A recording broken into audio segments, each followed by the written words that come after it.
Hell is a furnace of unquenchable fire, a place of everlasting punishment where its victims are tormented in both their bodies and minds in accordance with their sinful natures, the actual sins committed, and the amount of light that they reject.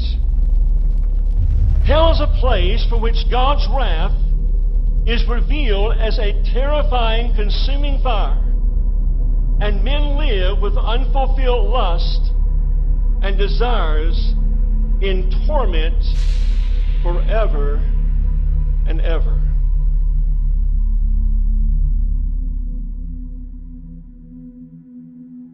Perhaps you're sitting there under the gracious influence of God. God is putting conviction in your heart.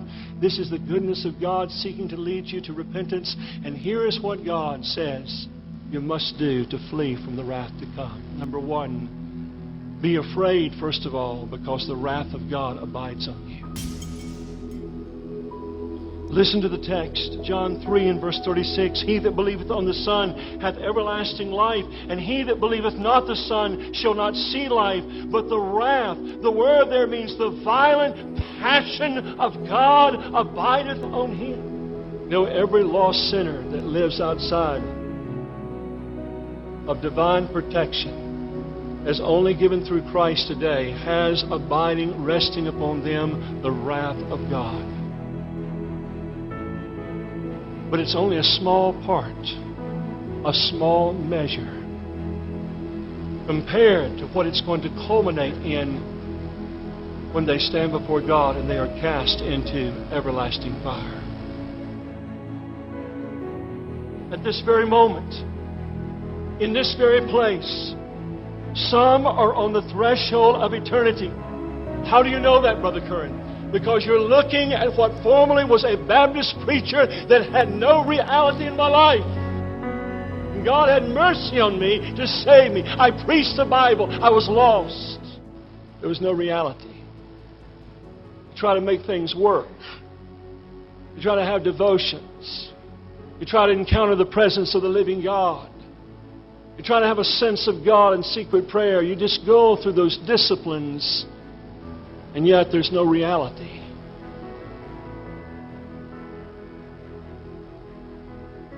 And here's probably the greatest evidence that you're outside of Christ, and the fact you have no power to overcome sin.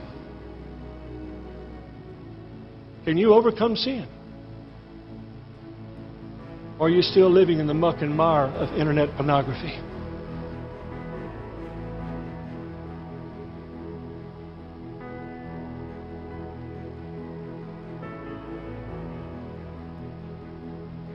Secondly, I would encourage you to seek the Lord while He may be found and call upon Him while He is near. Isaiah chapter 55. Listen, friend, that admonition presupposes that there can come a time where you'll seek the Lord, but He will not be found.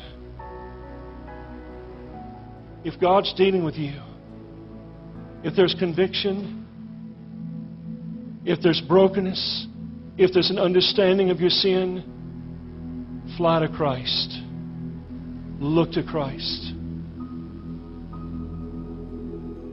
Eric Alexander said the real horror of being outside of Christ is that there is no shelter from the wrath of God. No shelter. Thirdly, abandon all hope of saving yourself. Abandon all hope of saving yourself. Attempting to be moral and live up to these standards that you've heard in these days without the power of grace resting in your heart will only aggravate sin and increase your apostasy.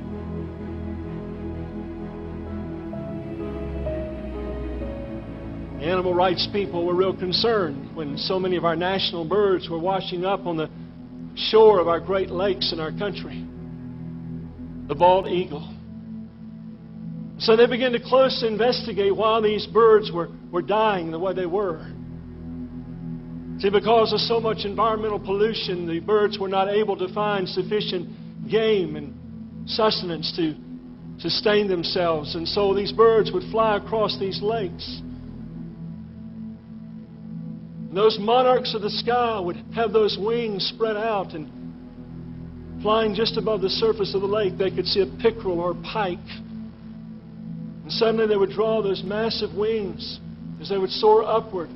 They would draw them to their side, and then they would dive toward the water, and they would penetrate the surface of the water like a bullet, and then they would spread those big talons out, and they would grab that large fish and make their way in a struggle to the surface of that water once again, and then spread out those wings and take their flight with that fish in their clutches. Only problem was, many times the fish was so large and the eagle was so far from shore that it would not turn loose the fish before the fish drugged that eagle to its death by drowning it. It did not have enough strength to get back to the shore. Friend, that is a picture today of so many people in our churches. They're embracing their own works. Those are idols. And before they'll turn loose those things and abandon all hope of saving themselves, that very idol will drag them to their eternal damnation. Believe on Christ at once. Believe on Christ at once. You say that's too simple. You want to know why it's so simple? Spurgeon said, the reason God has made it so simple, come unto me, all ye that labor and are heavy laden, and I will give you rest. All that come unto me, I will in no wise cast out. Why has God made it so simple? To annihilate the pride of man. Because man always wants to take a little credit, a little glory in what he's done. I prayed the prayer. I walked an aisle. I made a decision. No, friend, it's all of grace. It's all of grace. You believe on Christ at once, brethren. Listen to the words of the Scottish minister Robert Murray McShane. He said, the present is your only time to be saved. There is no believing, nor repenting, nor conversion in the grave. No minister will speak to you there. This is the time of your conversion.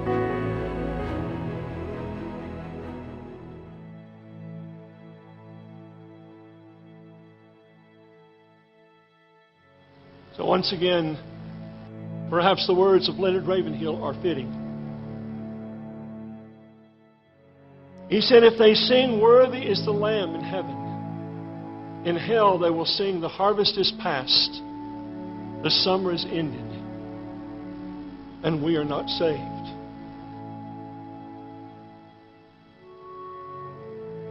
Isn't it a good thing that God remembers mercy and wrath? Isn't it good news that in spite of all this exposition on wrath and judgment, God remembers mercy? You say, well, I just don't feel it right now. I don't feel very contrite and remorseful over my sin. Listen, friend, if God has given you understanding, I want to use a term that Spurgeon coined, duty faith.